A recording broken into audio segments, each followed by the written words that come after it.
Hi, everybody, and welcome to the second redevelopment developers video. Wanted to walk through where we're at with the current build. For those who have been play testing, this will be a little bit of a walkthrough of the new features. Our goal is by April 20th to have a vertical slice to release to those who already own the game on Steam. And we'll be posting new screenshots, etc. up on Steam. Is no longer available for sale on Steam. Eventually we want to get back into early access. I've been asked, how long will it be in early access? And it depends. We have a small team now. Unfortunately, the original team was not able to continue to work on the game, which is why they took it off sale. But we are rebuilding the team. Right now, it's very small. Two of us working on it quite often, with a couple of people who are pitching in as well. We're going to be putting together a roadmap for the April 20th event, celebrating the 20th anniversary of Dark Horizons lore. So I will put a link to that in the description below. Would encourage you to join or at least watch the videos afterwards. We'll talk a little bit about the history of Dark Horizons, where we're at with product development. As several may know, we launched a Kickstarter around our tabletop board game, which is also titled Dark Horizons Mechanized Corps.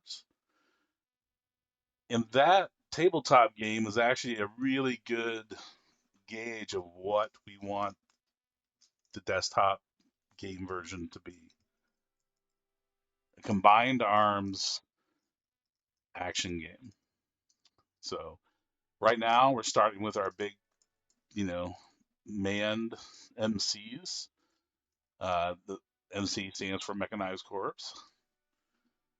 But if you look at the tabletop, it also has AI drones and power armors.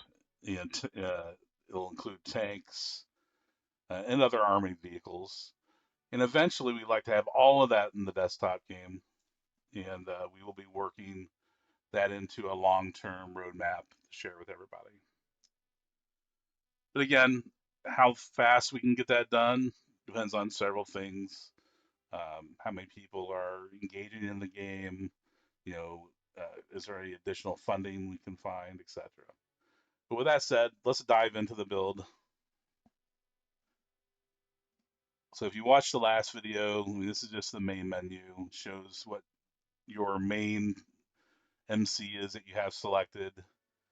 So we're going to go into the mech hangar. This is where you can view the mechs you have. You can build new mechs. And now you can set your active mechs. And that's the big new feature in this update. So at the bottom, you can see you have an active squad. And then on the right is your mech storage. So let me show you how this works real quick. So your mech storage is all the mechs that you either own or the default mechs. So the default mechs are one of each class. So there's a Switchblade, a Viper, a Malice, and an Abolisher, all with decent configurations. These could hold their own on the battlefield, but they are default. Anything beyond these four are custom. So I have a Scarab, which is one of our new chassis, an Abolisher, which is, kind of the OP mech right now, but we're working on balancing. A Dire Hawk, extremely fast, agile. You'll see in some gameplay here shortly. Malice, and this is honestly the original vision for the Malice. It was a brawler, right? Really close in. It does have a heat-seeking missile on top, flamethrower on the bottom of the cockpit, and then quad juggers. So this is really meant to be an up close and personal nasty. And then this is one of our new chassis in the same class as the Malice. And I was testing out a laser boat, and Actually does pretty well. Just gotta manage the heat. We're not going to go through building a mech in this video. We did it in the last video, but you can build mechs up here in your mech storage. May move the interface for that just to make it more sense. But let's go back down to the active squad. So right now you have 4 slots. Right now, this test mech is in my test slot, but I want to change it back to my abolisher. So you'll select the slot and then go up in your mech storage and select the mech that you want to be in that slot. So my second slot, I have my Malice I showed you. Third slot, I have, let's go back to this. Looks like I reset it. So a bug, we'll fix it. My Malice that I showed you. Third slot, let's put in our Scarab. I really like this mech. And in our last slot, I'm going to put in my Direhawk. And this will be the second mech I show as I demonstrate how this active squad works in a real game. So I'm going to go back to my abolisher. I'm going to hit select. Hitting select basically makes it your default mech.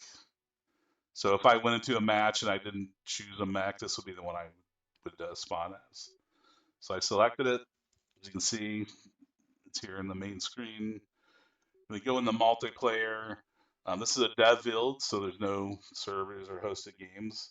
And right now, the game mode that we're focused on is skirmish. So these are player-initiated games. So once we have people playing again, you'll see a list of sessions you can join or sessions that are in progress. So we're going to do host a new game. I'm going to leave my abolisher. Now, let's go start with a Direhawk. I do want to show you a mech dying, and it's more likely that I can get myself in trouble with a Direhawk than that abolisher. As the host, I have some game options. So game type is skirmish. Now this is the first game type that we're going to release to people who already own the game. We will continue to add game types. The next one will be conquest, which will have capture and control points. You'll be able to, repair your mech in the map. Matter of fact, this Sector 7 map that I'm going to show you, you'll see about a quarter of the map that we will have for our first conquest map. Max respawns, I'm going to set this to 3 or 2, technically. That means I can respawn twice, so I'll use 3 of my mechs. Time limit, we'll leave it 30. I don't think we'll play through the whole thing. And we'll go ahead and spawn 7 bots. This is the 4v4 game mode, so squad versus squad. And that'll play into the meta game later on. Once we have people forming squads, they can do squad challenges, etc. And we'll have a squad leaderboard leading up to Faction Wars, which is a sector-based war, just like we had in the original Lore Invasion game back in 2004 and 2005. Actually, a lot like where Helldivers has went. We did that 20 years ago, and it was fun then. And if you play Helldivers, it's enjoyable. Back to Dark Horizons. We're going to go ahead and launch this game. And it shouldn't take too long to load up here. There we go. I'm going to rush into battle, and let's see what kind of teammates I have. So, relatively small group here, so we may not do too well. I'm going to go down below. It's likely the other team has some larger mechs, and I only know that because I know what the AI pool is. I'm hoping Nuclear Bear, who is one of our boss AIs, spawns on the other side. So I'm in third person now. I'm going to play this first mech in third person. And, we've been working a lot on the AI. It's getting a lot better. Right now we're playing with different settings. We have what we call a stormtrooper setting, which is basically how well they aim. Um, I had it cranked all the way up, and yeah, I didn't last very long. Yeah, let's get this guy off of me. So I got some Kristen sixes or heat-seeking rockets, and oh, lost a leg. So this is not going to last long for this mech, which I didn't think it would.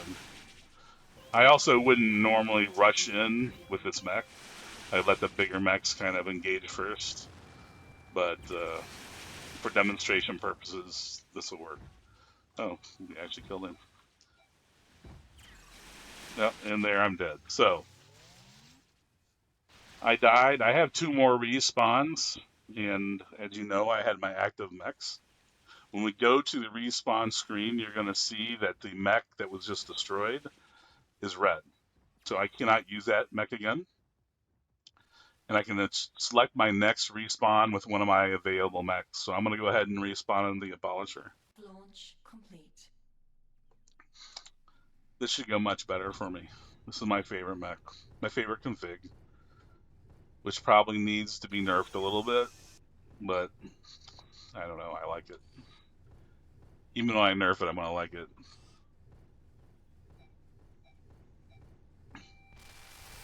So this has bigger weapons on it. I'm going to go into first person in this mech because I prefer first person. Um, I'm going to switch to lasers at long range. When I get in close, I'll switch. Oh, Missile lock detected.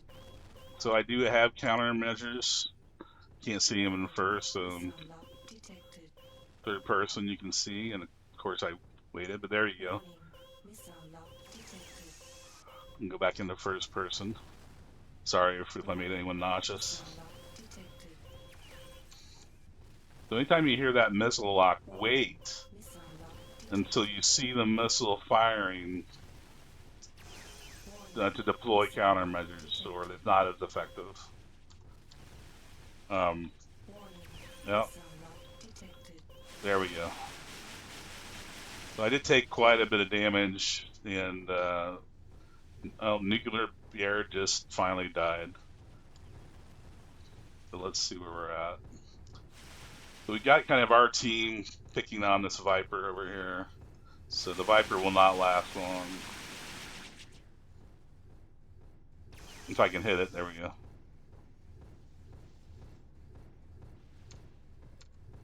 So you can see the AI is up. Oh my God, he has a high ground for you Star Wars people. Um, you definitely don't want to be the one that doesn't have a high ground, even in this game. But I'm going to get away from him and go back over here. Bumblebee is respawned. Whoa. Missile lock detected. And got to put in some sound effects for the countermeasures. Warning.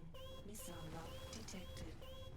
And I'm going to switch to my Danger. close Highly range rockets. contaminated These are facility. dumb fire, so there is no lock on. Warning. And I Missile lost lock one of my detected. gats. Ugh, that's not good.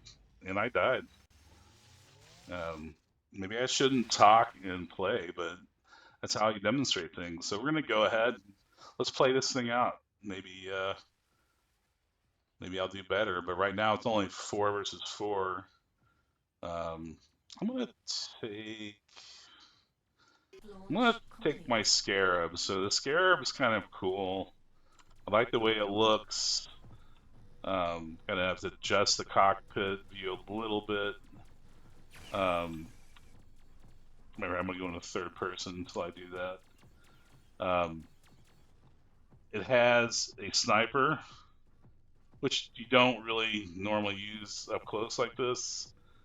I'm going to, no, I'm going to go to the flamethrower. Watch this. So using the flamethrower will catch your opponent on fire, which increases their internal heat. So they overload a lot faster. Um, and it really makes for some interesting gameplay. This mech is not set up for close-in battles like this. Um, so let me get into a position where I can kind of snipe a little bit.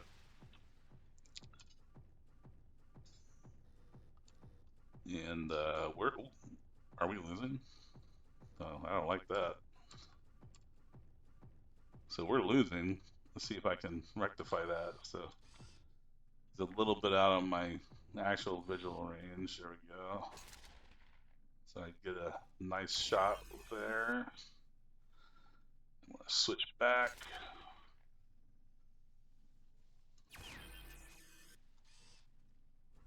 So every build has a role. This role is really more long distance. I'm not going to go over there with those two mechs that are coming. I don't have the firepower to really do up close battles.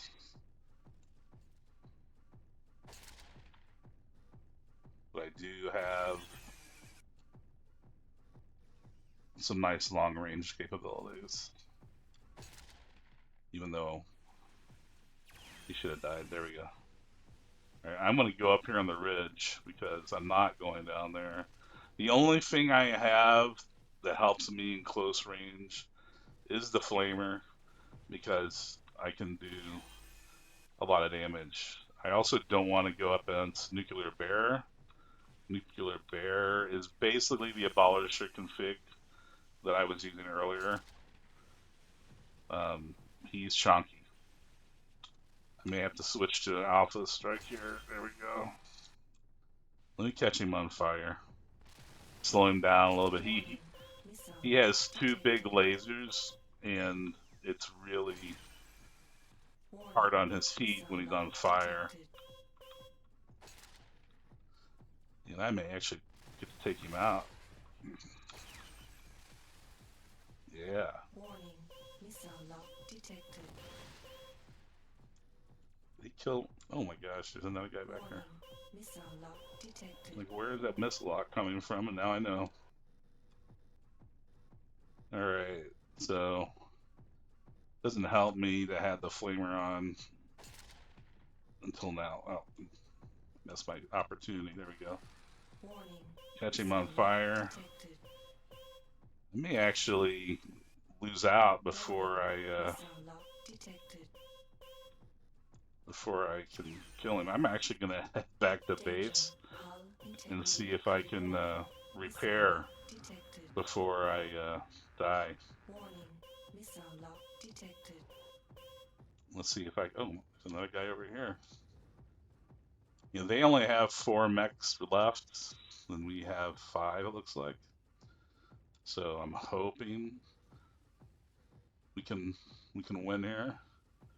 But I'm going to show you the repair bays. They don't really normally take a big part in skirmish battles. Matter of fact, the Proving Ground maps do not have repair bays because they're smaller maps and they're met for much faster in your face action, right? So we're going to repair here. It'll repair all our damage. It'll reload any ammunition that we need reloaded. Yeah, that's pretty fast right now in repairing. It's not going to be that fast long term. Let's see what we can do. So he has no weapons left. Normally, and we have to put this back in the AI, he would be running for repair bay right now. But there's nothing he can really do. He's Warning. basically Missile lock just detected. going into his death. Warning. Missile lock detected. So the AI still needs some work, but it's so much Warning. better Missile lock than it detected. was. For those of you who don't know, this project was originally back in 2014 through 16 when I was still able to do some work on it in Torque 3D, which is the engine that we had used for forever. We were part of the Torque community. Since its inception, we were the 3rd game that was launched in Torque. So we switched, or well, the teams that was on it switched to Unity as that's what a lot of their work was done in. And this is Unity. This is obviously the newer version of Unity, um, and it's working relatively well. Um, Performance is better than we had hoped, and it'll get better. We still have to do some optimizations, but I've got VSync on, and I'm pegged at 60 frames per second right now, so it's playing really smoothly on my side. Hopefully, it comes through in the video like that. And I think we have one more kid. I think Nuclear Bell is it. Not a surprise. He's the last one,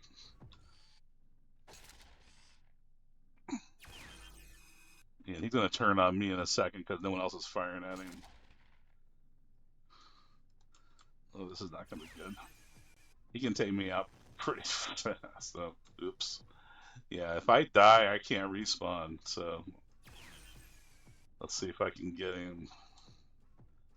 And he took out my flamethrower, so I got to get away from him and make it a little harder for him to hit me. But he's pretty good with the. Yeah, I lost the leg. So he has a fusion cannon mounted. The fusion cannon does damage over time. So even though I didn't get shot again, basically my leg was melting, right? So um, I don't know why he's not firing at me, and I just was able to take him out. So that's it. That's where we're at. That's the skirmish game mode. We're gonna have more player testing this week, but we'll be releasing it then to everybody who owns um, for the 20th, right? So again, I really encourage everybody to join or at least watch the videos from the 20th anniversary celebration. We talking about the universe in general.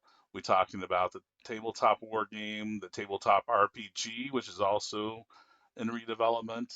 And what we're trying to do is really work on all these things together. So there's some synergy around.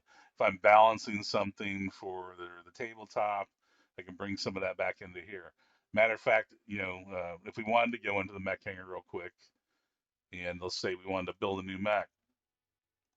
When you're building the mech in here, all of the battle points and battle values and how you build your mechs are transferable between the tabletop and the desktop. Obviously, damage is done different because you're rolling dice on the tabletop, but you're able to basically build a config in here, see if it's legal, um, and eventually we may even have some kind of output so you could actually just have a printable sheet for the tabletop as well. But those are things that we're working on. We're very excited about it. I appreciate it if you watch the video, uh, and it'll be probably around the 20th. I will do another video, um, and we look forward to seeing some people back in the game. And we're really excited to get another chance to revisit this game. Thank you very much.